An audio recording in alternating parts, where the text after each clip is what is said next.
Kahit hindi po kami iglesia, wala po kayong pinipili, nabigyan po rin po kami ng bigas po. Maraming salamat. Ito pong tinanggap namin galing po sa Iglesia ni Cristo na bigas, panawid gutom po, lalo-lalo na sa mga apo ko. Maraming salamat po. Maraming salamat po sa Iglesia ni Cristo. Malaking tulong na po ito sa amin.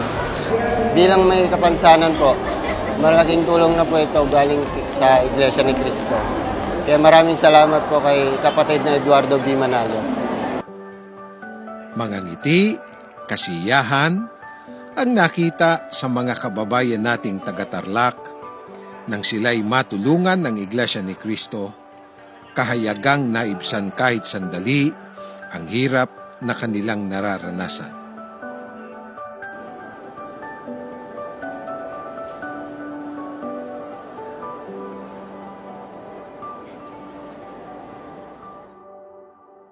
Mula rito sa Cultural Center sa San Manuel, Tarlac, ako po si kapatid na Froilan Conde para sa Worldwide Lingap sa Mamamayan Special Coverage.